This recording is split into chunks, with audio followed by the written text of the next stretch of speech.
Hello students, our next topic is force on a current carrying conductor. एक current carrying conductor को जब magnetic field में रखा जाता है तो वो क्या फोर्स एक्सपीरियंस करता है, किस डायरेक्शन में फोर्स एक्सपीरियंस करता है और उस फोर्स की वैल्यू कितनी होती है, ये अब हम अपने नेक्स्ट टॉपिक में पढ़ेंगे। इससे पहले अभी तक हम चैप्टर में क्या क्या पढ़ चुके हैं।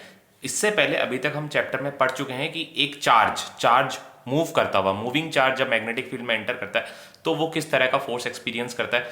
और जब 90 डिग्री पर परपेंडिकुलरली एंटर करता है तो फोर्स क्या होता है, जब कोई एंगल बनाकर एंटर करता है तो फोर्स क्या होता है। उसके बाद हमने एक मशीन पढ़ी, एक डिवाइस पढ़ी जो कि क्या करता है, जो कि बहुत तेज fast moving charge particle produce करता है। ऐसे चार्ज पार्टिकल प्रोड्यूस करता है जिनकी काइनेटिक एनर्जी बहुत ज़्यादा हाई होती है। उस डिवाइस का नाम था साइक्लोट्रॉन। उसके बारे में हमने एक्सप्रेशन, उसका प्रिंसिपल और उसके जितने भी एक्सप्रेशंस हैं फोर्स के, काइनेटिक एनर्जी के, जो सर्कुलर ट्रैक है, वो सब हमने पढ़ा है चैप्टर में। उसके बाद हमने पढ़ा है बायट-सावर्ट लॉ। बायट-सावर्ट लॉ क्या करते हैं, बायट-सावर्ट लॉ में करंट कैरिंग कंडक्टर की वजह से हम फोर्स निकालते हैं। तो बायट-सावर्ट ने जो लॉ दिया था, क्योंकि कंडक्टर की शेप कैसी भी हो सकती है, तो उन्होंने एक सबसे छोटा कंडक्टर का जो पार्ट, एक current element, current carrying conductor का सबसे छोटा हिस्सा, मतलब कंडक्टर को काटते काटते काटते इतना छोटा बना दिया कि वो एक पॉइंट के बराबर हो गया।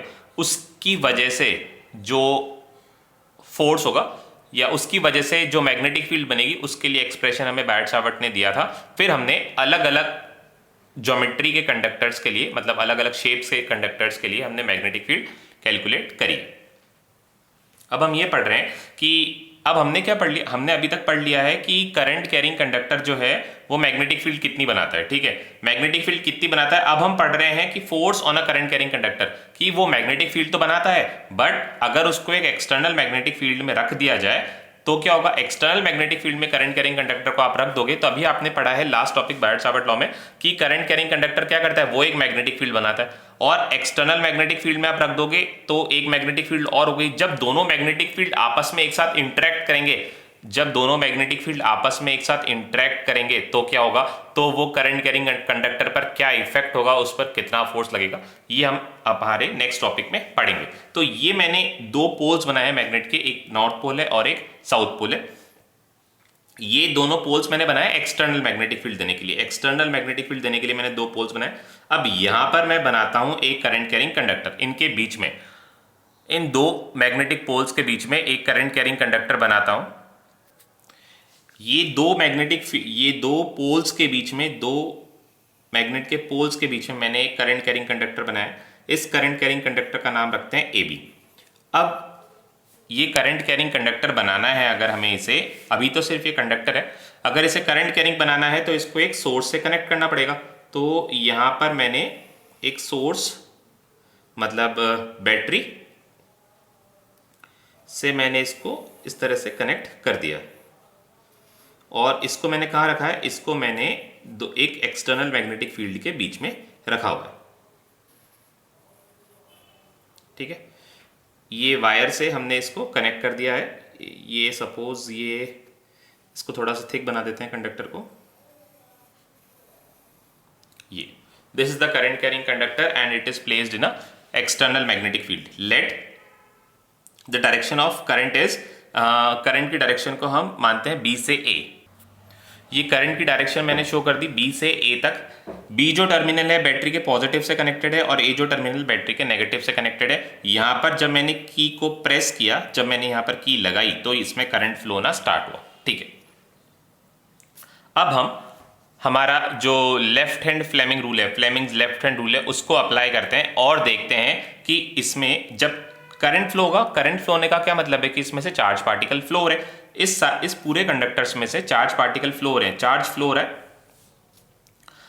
तो करंट जो होता है, करंट फ्लो करता है B से A। अगर करंट फ्लो कर रहा है B से A, इसका मतलब है इसके अंदर पॉजिटिव चार्ज जो है वो फ्लो कर रहा है, कहां से कहां तक, वो फ्लो कर रहा है B से A तक। तो फ्लेमिंग लेफ्ट हैंड रूल लगाते हैं। This is the direction of magnetic field from north to south. Direction of magnetic field, हमारी फोर फिंगर किसको इंडिकेट करती है, मैग्नेटिक फील्ड को। मैग्नेटिक फील्ड देखिए डायरेक्टेड है नॉर्थ से साउथ, और ये दिस इज द, ये जो मिडिल फिंगर है ये क्या बता रही है, डायरेक्शन ऑफ करंट बता रही है, और थंब बता रहा है डायरेक्शन ऑफ फोर्स। ये तीनों आपस में एक दूसरे के परपेंडिकुलर है। तो मतलब क्या होना चाहिए कि इस कंडक्टर के अंदर जितने भी चार्ज कैरियर्स फ्लो कर रहे हैं वो एक फोर्स एक्सपीरियंस कर रहे हैं कहाँ पर, ऊपर की तरफ। अगर ये सारे के सारे चार्ज कैरियर्स ऊपर की तरफ फोर्स एक्सपीरियंस कर रहे हैं तो ये क्या करेंगे, ये ऊपर जाना चाहेंगे। अगर ये चार्ज कैरियर्स ऊपर जाना चाहेंगे तो ये कंडक्टर जिसके अंदर वो चार्ज कैरियर है, चार्ज कैरियर के साथ साथ ये भी एक फोर्स एक्सपीरियंस करेगा ऊपर की तरफ। तो कितना फोर्स वो एक्सपीरियंस करेगा वो देखते हैं हम। अब हम फोर्स का मैग्नीट्यूड निकालते हैं। डायरेक्शन मैंने आपको बताया कि डायरेक्शन हम कैसे निकालेंगे, फ्लेमिंग्स लेफ्ट हैंड रूल से। फ्लेमिंग लेफ्ट हैंड रूल से हम चार्जेस का डायरेक्शन निकाल सकते हैं। Fleming left hand rule moving charge के लिए अप्लाई होता है कि चार्ज कौन सी डायरेक्शन में फोर्स एक्सपीरियंस करता है। क्योंकि करंट कैरिंग कंडक्टर में चार्ज फ्लो हो रहा होगा बी से ए तक, तो हमने क्या अज्यूम किया, हमने अज्यूम किया कि पॉजिटिव चार्ज की डायरेक्शन है बी से ए तक, क्योंकि करंट भी फ्लो हो रहा है बी से ए तक, तो पॉजिटिव चार्ज जो है वो भी बी से ए तक फ्लो हो रहा होगा। और इलेक्ट्रॉन्स कहां जा रहे होंगे, इलेक्ट्रॉन्स ए से बी पर जा रहे होंगे। तो पॉजिटिव चार्ज कहां से कहां जा रहा है, पॉजिटिव चार्ज बी से ए पर जा रहा है। कन्वेंशनली अगर हम वैसे देखिए, वैसे कभी भी पॉजिटिव चार्ज फ्लो नहीं करता, फ्लो हमेशा इलेक्ट्रॉन करता है। बट करंट की डायरेक्शन को हम conventionally direction of positive charge मान सकते हैं, फ्लो ऑफ पॉजिटिव चार्ज मान सकते हैं। ठीक है, तो पॉजिटिव चार्ज पर force experience by the charge carriers, यहां पर मैं लिखता हूं नीचे, force experienced by the positive, force experienced by the positive charges in the conductor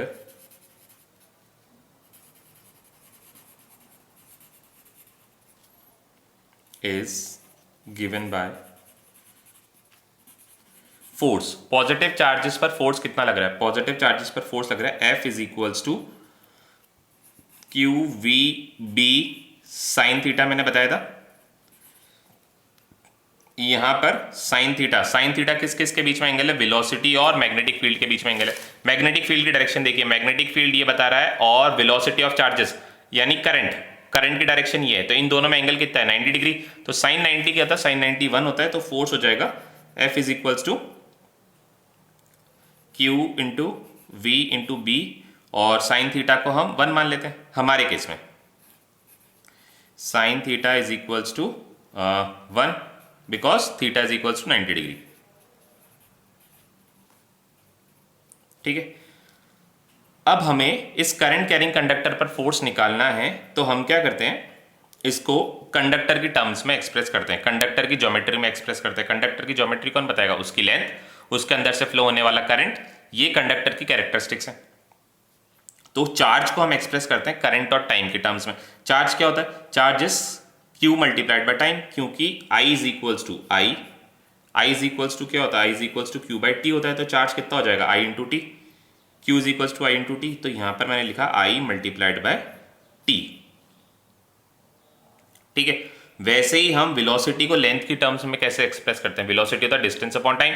अगर इस कंडक्टर की जो लेंथ है वो है L, अगर कंडक्टर की लेंथ L है तो velocity of the charge carriers कितना होगा, velocity of the charge carriers कितनी होगी, ड्रिफ्ट वेलोसिटी याद करिए आप, ड्रिफ्ट वेलोसिटी में हमने यूज किया था फॉर्मूला। यहां से यहां तक चार्जेस जो यहां से ड्रिफ्ट करके जाएंगी वो कितना, distance divided by time. Distance कितना है, distance is equals to length of the conductor और डिवाइडेड बाय टाइम, जितना टाइम इसको यहां से यहां तक फ्लो होने में लगेगा, multiplied by magnetic field. Time से टाइम को कैंसिल करते हैं, तो ये कितना आ गया, ये आ गया I into L into B, force. This is the force on a current carrying conductor. ठीक है, अगर इसको हम वेक्टर फॉर्म में लिखते हैं, वेक्टर फॉर्म में इसको हम लिखेंगे अगर, तो F इज इक्वल्स टू होगा, F is equals to I और multiplied by L cross B, where L is the angle between the length and magnetic field. Length और मैग्नेटिक फील्ड, इसका जो लेंथ है कंडक्टर का, स्मॉल मतलब इस conductor का जो भी लेंथ है, जैसे बायट सावर्ट लॉ में हमने लेंथ को अज्यूम किया था, स्मॉल एलिमेंट कंडक्टर का small element current carrying conductor हमने अज्यूम किया था बायट सावर्ट लॉ में, वहाँ वैसे ही यहाँ पर भी लेंथ का छोटा सा हिस्सा और मैग्नेटिक फील्ड के बीच में जो भी एंगल होगा उसको हमें यहाँ पर कंसिडर करना है। हमारे केस में कितना था, हमारे केस में 90 डिग्री था। ठीक है, तो परपेंडिकुलर साइन थीटा की वैल्यू 1 हो गई। तो जब यहाँ पर जनरल केस की अगर बात करें, मान लीजिए एंगल 90 डिग्री नहीं हुआ, 90 डिग्री नहीं हुआ, तो यहाँ पर क्या आएगा, यहाँ पर साइन थीटा अगर यहाँ पर साइन थीटा की वैल्यू 1 नहीं होती तो यहाँ पर हम साइन थीटा लिखते हैं एज इट इज, तो यहाँ पर भी साइन थीटा आ जाता, तो क्या हो जाता I L B sine theta. ठीक है, यहाँ पर हमने क्या लिखा है, जनरल फॉर्मूला बनाया है, वेक्टर फॉर्म में हम बात कर रहे हैं, वेक्टर फॉर्म में I is equals to L cross B, और मैग्नीट्यूड कितना हो जाएगा, I L B sine theta. ठीक है, याद करने के लिए इसको आप फोर्स को B I L sine theta भी याद रख सकते हो, बिल से आप इसको कभी भूलोगे नहीं, बट आपको ध्यान क्या रखना है कि जो एंगल है वो एंगल किस किस के बीच में, वो एल और बी के बीच में, एंगल जो है एल और बी के बीच में, यानी लेंथ और मैग्नेटिक फील्ड के बीच में एंगल है। ठीक है, तो जनरल केस के लिए जनरल फॉर्मूला जो बनेगा आई एल बी बनेगा। हमारे केस में जो था करंट और मैग्नेटिक फील्ड दोनों परपेंडिकुलर थी, तो इसलिए मैंने साइन थीटा को क्या बना दिया, 1 बना दिया। तो उसको यूज करके यहां पर हमने एक जनरल फॉर्मूला बना लिया कि किसी भी करंट कैरिंग कंडक्टर को हम अगर मैग्नेटिक फील्ड में रखेंगे तो वो एक फोर्स एक्सपीरियंस करेगा। फोर्स की डायरेक्शन हमने कैसे निकाली, फोर्स की डायरेक्शन हमने निकाली फ्लेमिंग्स लेफ्ट हैंड रूल से। लेफ्ट हैंड रूल से हमने देखा कि magnetic field, this is the magnetic field, this is the current and this is the direction of force. ये तीनों एक दूसरे के perpendicular, these are mutually, these three fingers are mutually perpendicular to each other. ठीक है, तो अगर perpendicular होगा तो साइन थीटा की वैल्यू कितनी हो जाएगी, 1 हो जाएगी, क्योंकि साइन 90 1 होता है। बट अगर परपेंडिकुलर नहीं होगा तो हम साइन थीटा यहाँ पर यूज करेंगे, और 90 पर 1 होता है, तो अगर साइन थीटा की वैल्यू 90 के अलावा कुछ भी होती है तो फोर्स की जो वैल्यू है वो कम हो जाएगी, क्योंकि साइन मतलब जो फोर्स है मैक्सिमम कितने डिग्री पर लगेगा, मैक्सिमम फोर्स लगेगा जब साइन थीटा कब क्या होगा, साइन थीटा 1 होगा। इसके अलावा साइन थीटा की जो भी वैल्यू होगी फोर्स की वैल्यू डिक्रीज होती जाएगी। तो फोर्स मैक्सिमम कब है, 90 डिग्री पर। ठीक है, स्पेशल केस इसका लिख लेते हैं। स्पेशल केस यहां पर मैं यहां पर लिख देता हूं आपको साइड में, special case force is maximum when theta is equals to 90 degree and F is equals to maximum force कितना है, maximum force है F is equals to BIL, ये maximum force है। एक और स्पेशल केस है, this is case number 1। Special case number 2,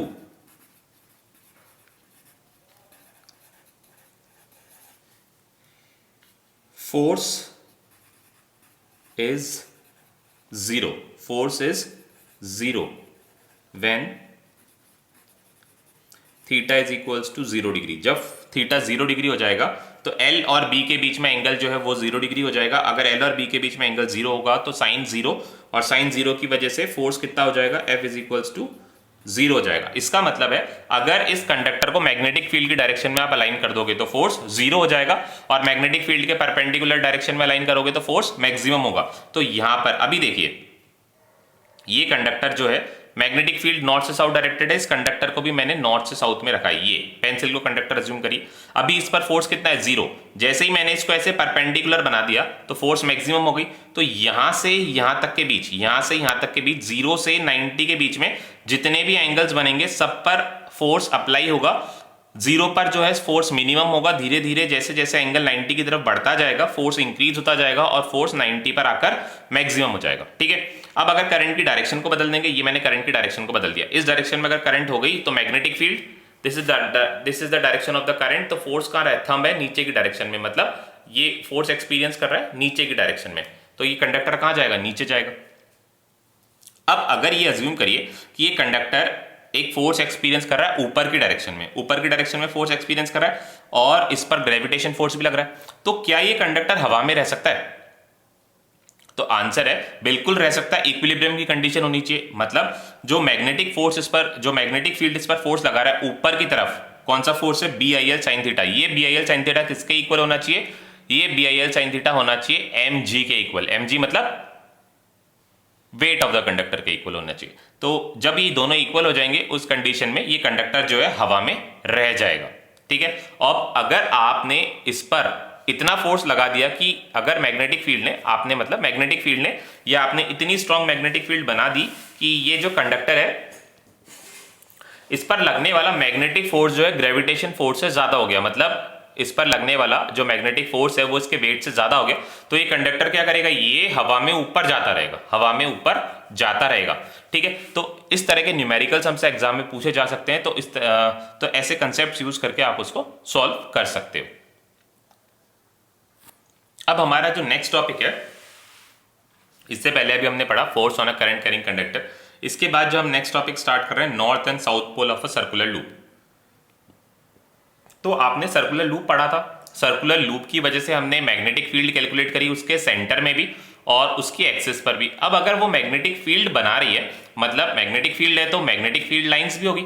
magnetic field lines कैसी होती है, करंट कैरिंग सर्कुलर लूप के लिए मैग्नेटिक फील्ड लाइंस कैसी होती हैं, ये जानने के लिए मैं अभी तो आपको डायग्राम में दिखा देता हूं, और मैंने इसके डिस्क्रिप्शन में एक लिंक भी मैं इसमें डाल दूंगा, जो कि मेरा एक लेक्चर है। उस लेक्चर में मैंने करंट कैरिंग सर्कुलर लूप के लिए मैग्नेटिक फील्ड लाइंस शो करी है, वो 3D रिप्रेजेंटेशन है। वहां पर आपको उस लेक्चर को अगर आप देखोगे, 5 to 10 मिनट्स का लेक्चर है, बहुत छोटा लेक्चर है, जिसमें सिर्फ मैंने मैग्नेटिक फील्ड लाइंस एक्सप्रेस करी है, एक्सप्लेन करी है due to current carrying circular loop. तो उसको अगर आप देखोगे तो आपको 3D रिप्रेजेंटेशन भी आ जाएगा मैग्नेटिक फील्ड लाइंस का कैसा होता है। तो यहां पर अभी मैं 2D में आपको एक्सप्लेन करने की कोशिश करता हूं। अगर आपको यहां पर समझ में ना आए तो लिंक पर एक डिस्क्रिप्शन में एक लिंक होगा, जिससे आप उस वीडियो पर जा सकते हैं कि जिसमें मैंने करंट कैरिंग सर्कुलर लूप की वजह से मैग्नेटिक फील्ड 3 डायमेंशनली समझाई है। ठीक है, तो अभी मैं यहां पर आपको कॉपी में 2 dimensionally magnetic field lines current carrying circular loop के लिए समझाने की कोशिश करता हूं। ठीक है, तो this is a current carrying circular loop. इसमें जो करंट फ्लो हो रही है, ये हो रही है एंटी क्लॉकवाइज डायरेक्शन में। Current is flowing in anti clockwise direction, this is current. अब मैग्नेटिक फील्ड ये कैसे बनाएगी, तो इसके लिए मैं आपको ये बताना चाहूंगा कि सर्कुलर लूप का हर एक छोटा एलिमेंट, मतलब सर्कुलर लूप का हर एक छोटे से छोटा हिस्सा एक स्ट्रेट करंट कैरिंग कंडक्टर की तरह काम करता है। जैसे देखिए, ये एक सर्कल का पार्ट है, ये एक सर्कल का पार्ट है। ठीक है, अब इसकी वजह से अगर मैं इसके एक छोटे से हिस्से को देखूंगा तो वो मेरे को स्ट्रेट नजर आएगा। मैं आपको अभी इरेज करके दिखा रहा हूं, तो ध्यान रखना, ये this is the part of the circle. अब मैं एक छोटे से पार्ट को दिखाऊंगा, तो छोटे से पार्ट को दिखाना चाहूंगा। छोटे सा पार्ट दिखाने के लिए मुझे पूरा लूप, मतलब जो पूरा आर्क है उसको इरेज करना पड़ेगा, सिर्फ एक छोटे पार्ट को छोड़ना पड़ेगा। तो पूरे पार्ट को मैं इरेज करता हूं।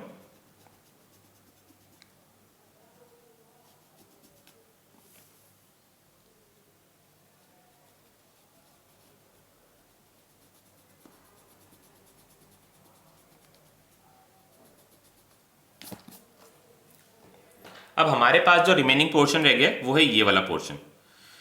This portion is almost straight. अब अगर आप इसका और भी छोटा हिस्सा करेंगे तो ये आपको और भी ज्यादा सीधी लगेगी। तो ऐसे छोटे छोटे हिस्सों से ये पूरा सर्कुलर लूप जो है वो बना हुआ है। ठीक है, अब हम क्या करते हैं, इस सर्कुलर लूप की वजह से आपको पता है मैग्नेटिक फील्ड लाइंस कैसी होती है, सॉरी, इस स्ट्रेट कंडक्टर की वजह से आपको पता है मैग्नेटिक फील्ड लाइंस कैसी होती है।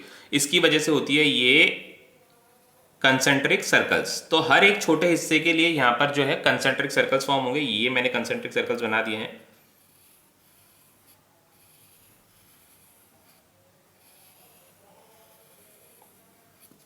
ठीक है, ये मैंने बनाया इस एलिमेंट के लिए। ठीक है, अब हम इस जगह पर बनाने की कोशिश करते हैं। ये वाला एलिमेंट जो है, इसके लिए भी मैं कंसेंट्रिक सर्कल्स बना देता हूं।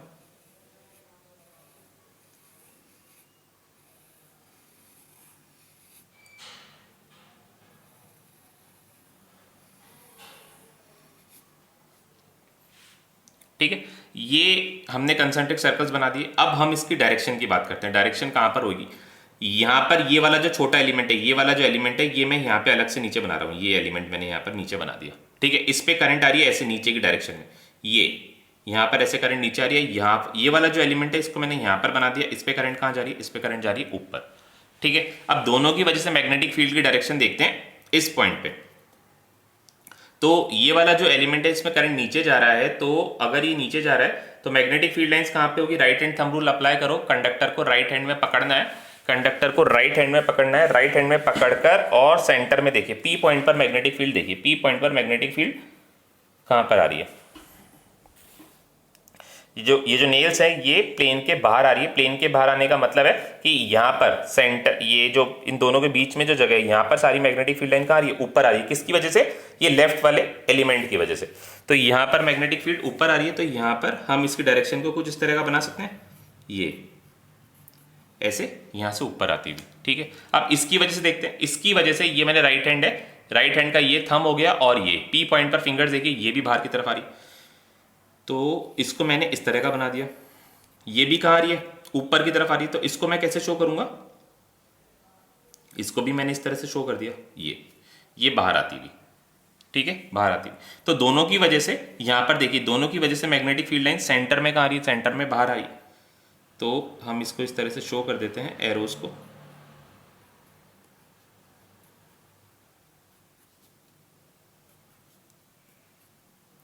और सेंटर में ये जो आर्क्स हैं ये बड़ी होती जाएंगी,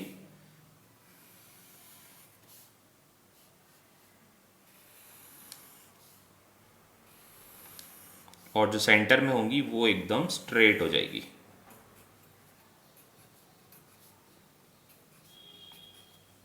ये कुछ इस तरह का पैटर्न बनेगा, और ये सिर्फ दो एलिमेंट्स की वजह से मैंने बनाया है। जब सारे एलिमेंट्स को जोड़ दोगे यहाँ पे, तो वो जो व्यू है वो सिर्फ आप 3D में देख पाओगे। यहाँ पर आपको बस अपनी इमेजिनेशन करनी होगी कि सारे एलिमेंट्स को जोड़ देंगे तो बीच में एक ऐसे गुच्छा सा बन जाएगा, और सारे गुच्छे मतलब और सारे एलिमेंट्स की वजह से जो गुच्छा बनेगा वो मैग्नेटिक फील्ड लाइंस कहाँ आ रही होगी, बाहर आ रही होगी। कोई भी एलिमेंट आप यहाँ पर उठाकर देख लो, सबकी वजह से मैग्नेटिक फील्ड लाइन बाहर। जैसे ये वाला एलिमेंट देखिए, ये वाला हिस्सा अपन ने देखा करंट इस डायरेक्शन में जा रही है, तो पी पॉइंट पर मैग्नेटिक फील्ड कहाँ आ रही है, बाहर की तरफ। यहां पर देखिए करंट इस डायरेक्शन में जा रही है, पी पॉइंट पर मैग्नेटिक फील्ड बाहर की तरफ। तो सारे एलिमेंट्स की वजह से मैग्नेटिक फील्ड एक जगह पर सेंटर में कंसंट्रेट होकर कहाँ आ रही है, बाहर आ रही है, ठीक है। अब ये मैग्नेटिक फील्ड बाहर आ रही है, इस पर मैंने डायरेक्शन भी बनाई है। अगर अब मैंने इस पर डायरेक्शन बनाई है तो कहीं ना कहीं नॉर्थ और साउथ होना चाहिए। अब बार मैग्नेट में तो आप तुरंत देख के पहचान लेते हो कि सर यहाँ पर इसका नॉर्थ है, यहाँ पर इसका साउथ है। तो करंट कैरिंग सर्कुलर लूप में कैसे पहचानोगे कि कहां पर नॉर्थ है कहां पर साउथ है, इसके लिए मैंने एक सर्कुलर लूप लिया और वहां पर मैंने आपको करंट की डायरेक्शन को बताकर नॉर्थ और साउथ समझाने की कोशिश करी।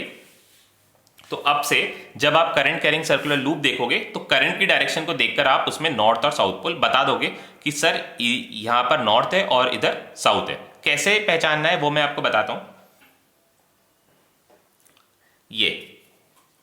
ये करंट कैरिंग सर्कुलर लूप है, और ये जो मैंने एरो बनाया है, ये वाला जो एरो है, ये एरो शो कर रहा है डायरेक्शन ऑफ करंट। करंट की डायरेक्शन कौन सी है, ये लूप है। अभी करंट की डायरेक्शन आपको कौन सी दिख रही है, एंटी क्लॉकवाइज डायरेक्शन, ठीक है। ये अभी डायरेक्शन कौन सी दिख रही है इसमें, एंटी क्लॉकवाइज डायरेक्शन। तो जहां पर भी करंट की डायरेक्शन एंटी क्लॉकवाइज होती है, लूप के जिस एंड से आप देखो और आपको करंट की डायरेक्शन कैसी मिलती है, एंटी क्लॉकवाइज मिलती है, तो लूप का वो वाला end as a north pole काम करता है। तो याद रखने के लिए मैं बना देता हूं, लूप में करंट जा रही है कौन सी डायरेक्शन में, एंटी क्लॉकवाइज डायरेक्शन में। तो एंटी क्लॉकवाइज ये देखिए इस तरह से ये बनाया इसने नॉर्थ, एन जैसा मैंने यहां पर बना दिया जिससे कि आपको ध्यान रहेगा। और अगर डायरेक्शन क्लॉकवाइज हो जाती है तो क्या होगा, क्लॉकवाइज हो जाएगी तो ये बनाएगा साउथ पोल। अब एक ही लूप को जब आप अलग अलग तरफ से देखेंगे तो एक तरफ नॉर्थ बनेगा और एक तरफ साउथ बनेगा। जिस तरफ नॉर्थ बनेगा, सॉरी, जिस तरफ करंट जो है एंटी क्लॉकवाइज डायरेक्शन में फ्लो हो रही है वहां पर बनेगा north anticlockwise, anti clockwise direction of current indicates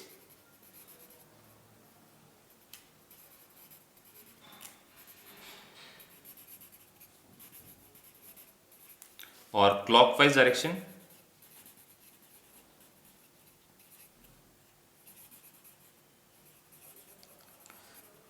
indicates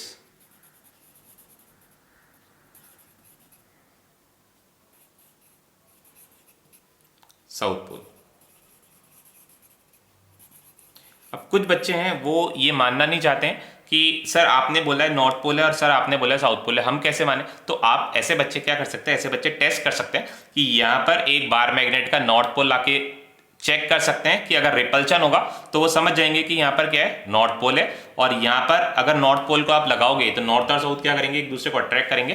तो एक्सपेरिमेंट करके, जैसे साइंस है तो एकदम से मानना भी नहीं चाहिए, इसका कोई ना कोई प्रूफ जरूर होना चाहिए। तो एक्सपेरिमेंटली हम इसका प्रूफ देख सकते हैं कि अगर बार मैग्नेट का नॉर्थ यहां लेकर आओगे तो रिपेल हो रहा है, इसका मतलब एंटी क्लॉकवाइज डायरेक्शन क्या बना रही है, नॉर्थ पोल बना रही है, और क्लॉकवाइज डायरेक्शन क्या बना रही है, साउथ पोल बना रही है। तो बार मैग्नेट को लाकर आप चेक कर सकते हैं और नॉर्थ और साउथ पहचान सकते हैं। बट एग्जाम में आपको बार मैग्नेट लाने का मौका नहीं मिलेगा, तो आपको क्या करना है, करंट की डायरेक्शन को देखकर पहचान लेना है कि कौन सा नॉर्थ पोल बन रहा है, कौन सा साउथ पोल बन रहा है। अब एक ही करंट कैरिंग सर्कुलर लूप में नॉर्थ और साउथ पोल कैसे बनते हैं, इसमें बच्चे बहुत कंफ्यूज होते हैं कि सर नहीं समझ में आ रहा। तो अब आप देखिए, ये अभी करंट की डायरेक्शन आपको कौन सी दिख रही है, एंटी क्लॉकवाइज दिख रही है, तो ये वाला पोर्शन क्या बन रहा है, नॉर्थ पोल। अब जब आप इसको पीछे से देखेंगे तो मैं इस टेप को पलट देता हूं, ये मैंने इसको पलट दिया, पलटने से क्या हो गया, पीछे से देखने पे क्या हो गया, इसकी डायरेक्शन क्या बन रही है, इसकी डायरेक्शन बन रही है क्लॉकवाइज। तो ये वाला जगह, ये वाला जो हिस्सा है ये क्या बन गया, साउथ पोल, और पलटने के बाद जो ये वाला लूप का ये वाला जो एंड है ये बन गया नॉर्थ पोल।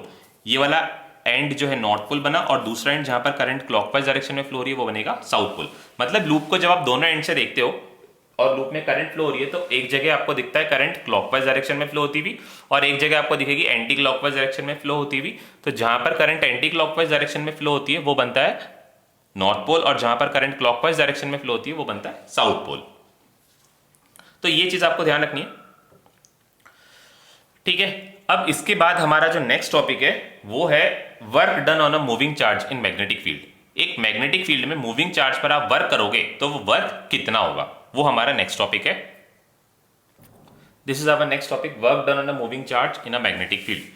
मैंने आपको बताया था जब हम force on a moving charge पढ़ रहे थे, तो मैंने आपको बताया था कि जब एक मूविंग चार्ज मैग्नेटिक फील्ड में एंटर करता है तो उसका जो वेलोसिटी का मैग्नीट्यूड है वो नहीं बदलता, वेलोसिटी का मैग्नीट्यूड नहीं बदलता, और डायरेक्शन हर इंस्टेंट पर बदलती है। तो एक तरह से देखा जाए तो वेलोसिटी का मैग्नीट्यूड नहीं बदल रहा और डायरेक्शन हर इंस्टेंट पर बदल रही है, ठीक है। तो इसका मैथमेटिकल प्रूफ आप देखिए कैसे होगा। ये मैथमेटिकल प्रूफ हमने देखा था, वेक्टर फॉर्म में बात करते हैं। एफ इज इक्वल्स टू, हमने पढ़ा था F is equals to Q into V cross B, Q B sine theta पढ़ा था, F is equals to Q V B sine theta. और तो एंगल जो है वो बनता है वेलोसिटी वेक्टर और मैग्नेटिक फील्ड के बीच में। अगर हम इसमें दोनों तरफ डॉट प्रोडक्ट कर देते हैं वेलोसिटी का, एफ डॉट वी, और यहां पर भी हमने डॉट प्रोडक्ट कर दिया Q into V cross B को वी से मल्टीप्लाई कर दिया, दोनों तरफ डॉट प्रोडक्ट हमने कर दिया। तो ये जो क्वांटिटी है v क्रॉस बी का मतलब है एक वेक्टर जो किससे परपेंडिकुलर है, वो v से भी परपेंडिकुलर है और b से भी परपेंडिकुलर है। मतलब q into V cross B जब आप करोगे तो आपको एक वेक्टर मिलेगा, एक ऐसा वेक्टर जो v और b दोनों के परपेंडिकुलर है, ठीक है। तो इसका आंसर v क्रॉस बी का जो आंसर है ये हम लिख देते हैं, सपोज ये आंसर मैंने यहां पर लिख दिया, v क्रॉस बी का आंसर यहां पर फॉर एग्जाम्पल मैंने लिख दिया y। ये y एक वेक्टर है जो कि v और b दोनों के परपेंडिकुलर है, और डॉट प्रोडक्ट किसका है, इसका डॉट प्रोडक्ट है v के साथ, इसका डॉट प्रोडक्ट है v के साथ। v क्रॉस b की जगह मैंने क्या लिख दिया, y एक ऐसा वेक्टर है जो v और b दोनों के परपेंडिकुलर है, तो इसका जो क्रॉस प्रोडक्ट का आंसर है उसको मैंने क्या लिख दिया, y लिख दिया। अब परपेंडिकुलर वेक्टर्स के बीच में जब डॉट प्रोडक्ट होता है तो आंसर क्या होता है, जैसे आप पढ़ते हो i डॉट आई कैप आपने क्रॉस प्रोडक्ट पढ़ा, इनका जब आप क्रॉस प्रोडक्ट करोगे तो आंसर क्या आएगा 1। जब आई डॉट जे करा आपने, क्योंकि इन दोनों के बीच में एंगल कितना था 90 डिग्री, परपेंडिकुलर थे, तो आंसर क्या आया था आई डॉट जे का 0। तो ये वेक्टर जो है y वेक्टर और v वेक्टर ये दोनों एक दूसरे के परपेंडिकुलर है, तो आंसर क्या आना चाहिए, आंसर आना चाहिए 0। तो ये बन गया 0, मतलब f डॉट वी फोर्स और वेलोसिटी का डॉट प्रोडक्ट जो है वो बन गया है 0। फोर्स और वेलोसिटी का dot product f dot V क्या होता है, f डॉट वी क्या होता है, f डॉट वी किसी भी दो वेक्टर क्वांटिटीज का डॉट प्रोडक्ट क्या होता है, एक स्केलर होना चाहिए।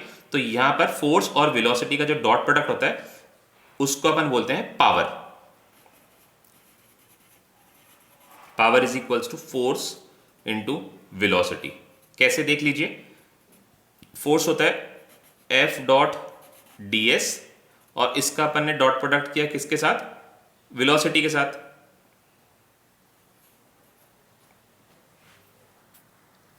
Sorry, F dot ds work होता है, इसको मैं इस एक्सप्रेशन को मेरे को राइट हैंड साइड में लिखना चाहिए था, मैंने लेफ्ट हैंड साइड में लिख दिया, तो इसको मैं राइट हैंड साइड में लिखकर करेक्ट कर देता हूं। ये देखिए पावर होता है work done upon time, work upon time.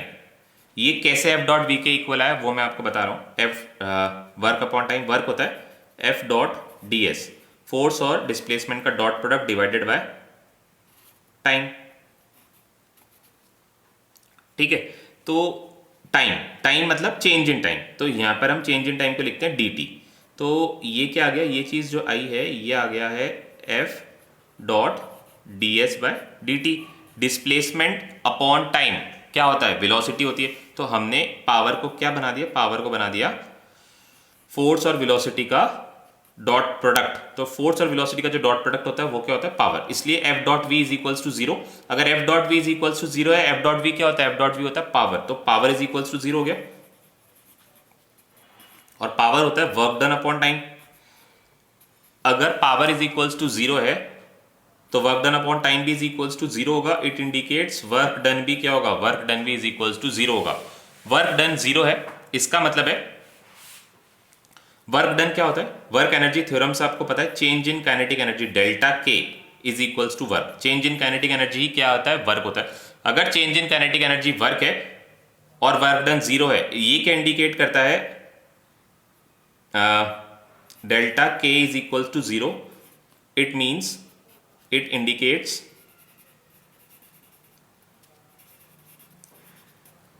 there is no change in kinetic energy। क्योंकि change in kinetic energy zero है तो डेल्टा के क्या हो गया, change in kinetic energy zero है, तो इसका मतलब काइनेटिक एनर्जी में कोई भी चेंज नहीं आया। अब काइनेटिक एनर्जी में कोई भी चेंज नहीं आया तो के क्या होता है, K is equals to half M V square. बदल क्या सकता है, किसी चीज का मास नहीं बदल सकता, ये हाफ वैसे ही कांस्टेंट है। तो अगर काइनेटिक एनर्जी कांस्टेंट आई है, काइनेटिक एनर्जी में कोई चेंज नहीं है, इसका मतलब क्या है, वेलोसिटी जो है उसकी कांस्टेंट है। It indicates that there is no change in kinetic energy, hence velocity of charged particle in magnetic field remains constant। तो मैग्नेटिक फील्ड में चार्ज पार्टिकल की वेलोसिटी कैसी रहती है, कांस्टेंट रहती है। हेंस वेलोसिटी की जगह हम लिख देते हैं मैग्नीट्यूड ऑफ वेलोसिटी। हेंस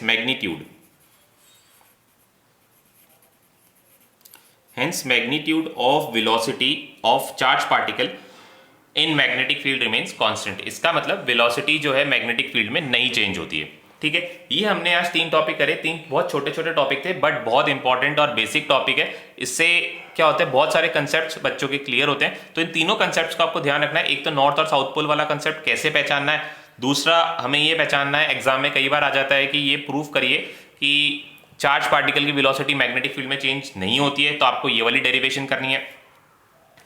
और एक चीज और हमने पढ़ी है कि करंट कैरिंग कंडक्टर में कितना फोर्स लगता है। करंट कैरिंग कंडक्टर की वजह से मैग्नेटिक फील्ड हमने बायट-सावर्ट लॉ से निकाल ली थी, आज हमने करंट कैरिंग कंडक्टर पे फोर्स पढ़ा है। तो ये बहुत तीनों जो है बहुत इंपॉर्टेंट फंडामेंटल बेसिक टॉपिक्स है, इन्हें मिस नहीं कर सकते हैं। एग्जाम में इन पर कंसेप्चुअल क्वेश्चंस पूछे जाते हैं और काफी इंपॉर्टेंट है, तो इसलिए तीनों को मिस नहीं कर सकते थे। इसलिए एम्पियर सर्किट लॉ पढ़ाने से पहले मैंने तीनों टॉपिक जो है आपके कवर कर दिए। अब हम नेक्स्ट क्लास से एम्पियर सर्किट लॉ स्टार्ट करेंगे। आज हम इतना ही करें, नेक्स्ट क्लास में पढ़ेंगे एम्पियर सर्किट लॉ, उसका प्रूफ, फिर उसकी एम्पियर सर्किट लॉ की एप्लीकेशंस।